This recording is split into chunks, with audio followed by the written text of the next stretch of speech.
പൊതുജനാരോഗ്യ വിദഗ്ധൻ ഡോക്ടർ അമ്മ ഫെറ്റിലോട് തന്നെ ചോദിക്കാം. ഡോക്ടർ, സ്വാഗതം പരിപാടിയിലേക്ക്. ഈ ചൂട് കൂടി നിൽക്കുന്നൊരു സമയമാണിത്. ഈ പറഞ്ഞതുപോലെ ഒരുപാട് സ്ഥലങ്ങളിലൊക്കെ ഈ പനി, അതുപോലെ തന്നെ ചുമ, അതൊക്കെ ഈ ഒരു കാലാവസ്ഥ മാറ്റത്തിൽ സംഭവിക്കുന്നതാണ് എന്ന് എനിക്കറിയില്ല. എന്തായാലും ഈ ഒരു സമയത്ത് പുറത്തിറങ്ങരുത് എന്ന് തന്നെയാണ് ഡോക്ടർമാർ പറയുന്നത്. പക്ഷേ അത്യാവശ്യ ഘട്ടങ്ങളിൽ പുറത്തിറങ്ങുക തന്നെ ചെയ്യും.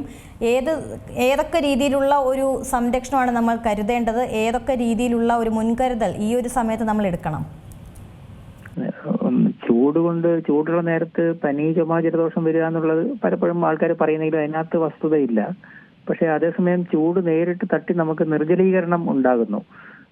അത് അങ്ങേയറ്റം തുടങ്ങുന്നത് ഏറ്റവും ചെറിയ തോതിൽ തന്നെ അമിതമായ നേരം ചൂടിനോട് എക്സ്പോസ്ഡ് ആണെങ്കിൽ, പ്രത്യേകിച്ചും നമ്മൾ രാവിലെ 11 മണി അല്ലെ തൊട്ട് 3 മണി വരെയുള്ള നേരത്ത് ആണെങ്കിൽ ഏറ്റവും തുടക്കം സൺബേണിലാണ്. സൺബേൺ എന്ന് പറയുന്നത് ദേഹത്തൊക്കെ ചുവന്ന നിറത്തിൽ പൊള്ളൽ പോലത്തെ ഒരു നിറം സ്കിന്നിലൊക്കെ അപ്പിയർ ചെയ്യുന്നതാണ്.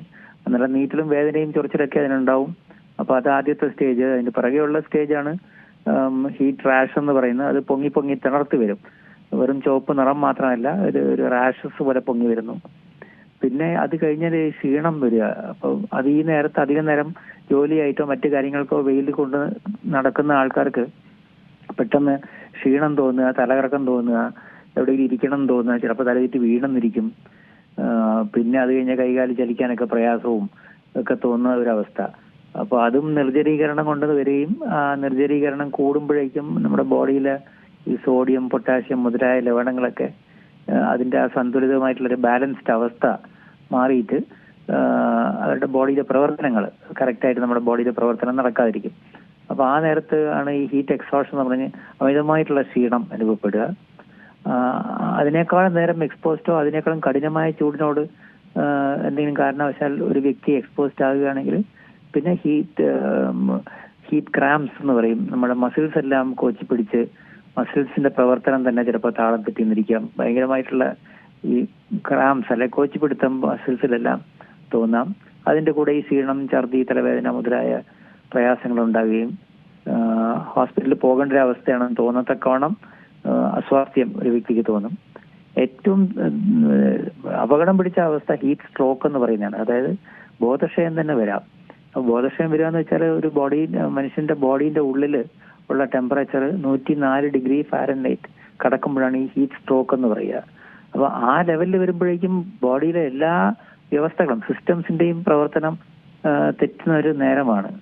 അപ്പൊ ഇതാണ് ഇതിന്റെ റിസ്ക്. അപ്പം നമ്മൾ സൂക്ഷിക്കേണ്ട കാര്യം എന്താണ്? എല്ലാവരും ഇപ്പൊ ഇത് പേടിച്ച് നമുക്ക് പുറത്തിറങ്ങാണ്ടിരിക്കാൻ പറ്റില്ല. അതേസമയം പുറത്തിറങ്ങുന്നതിന് നമുക്ക് അത്യാവശ്യമല്ലെങ്കിൽ ഈ 11 മണിക്കും 3 മണിക്കുമുള്ള ഇടയ്ക്കുള്ള സമയങ്ങൾ ഒഴിവാക്കാൻ ശ്രദ്ധിക്കുക. പിന്നെ അതുപോലെ കഴിയുന്നത്ര കോട്ടൺ ലൂസ് ആയിട്ടുള്ള ഡ്രസ്സുകൾ ധരിക്കുന്നതാണ് നല്ലത്. കൈയൊക്കെ കവർ ചെയ്ത്, കൈയും കാലൊക്കെ കവർ ചെയ്തിരിക്കുന്നത്. കുട പിടിക്കുന്നൊരു ശീലം പലർക്കും ഇല്ല. പക്ഷെ ഈ നേരത്ത് കുട പിടിക്കുന്നൊരു പ്രശ്നമൊന്നുമില്ല. കുട പിടിക്കുന്നതാണ് നല്ലത്. പിന്നെ അതുപോലെ പ്രത്യേകിച്ചും കൂടുതൽ ശ്രദ്ധിക്കേണ്ടത് കൊച്ചുകുട്ടികൾ കളിക്കാൻ ഇപ്പോൾ വെക്കേഷൻ തുടങ്ങുന്നു. കുറെ നേരം ഇങ്ങനെ പുറത്ത് ഈ നേരത്തൊക്കെ കളിക്കാൻ പോയി കഴിഞ്ഞാൽ അതിനകത്ത് കുട്ടികൾക്ക് അപകടമുണ്ട്. കൈക്കുഞ്ഞുങ്ങൾക്ക് അവരെയും കൊണ്ട് യാത്ര ചെയ്യണം. അവർക്ക് പെട്ടെന്ന് അമിതമായിട്ടുള്ള തളർച്ച വരാം. വളരെ പ്രായമുള്ള ആൾക്കാർ, പിന്നെ അതുപോലെ ഈ കിഡ്നിക്കൊക്കെ രോഗമുള്ള എത്രയോ ആൾക്കാരുണ്ട്, ഹൃദ്രോഗമുള്ളവർ, അവരൊക്കെ ഇങ്ങനെ ഇത്രയും വെയിൽ കൊണ്ട് ഹീറ്റ് എക്സോഷനൊക്കെ വന്നു കഴിഞ്ഞാൽ അപകടമാണ്. അപ്പൊ അങ്ങനത്തെ അത് എക്സ്പോഷർ ഒഴിവാക്കുക. ആ നേരത്തുള്ള ഒരു എക്സ്പോഷർ ഒഴിവാക്കുക എന്നുള്ളതാണ് ഏറ്റവും നല്ലത്. പിന്നെ നമ്മൾ ഈ വെള്ളം കുടിക്കുന്നത് എപ്പോഴും കൂടുതൽ വെള്ളം കുടിക്കണം.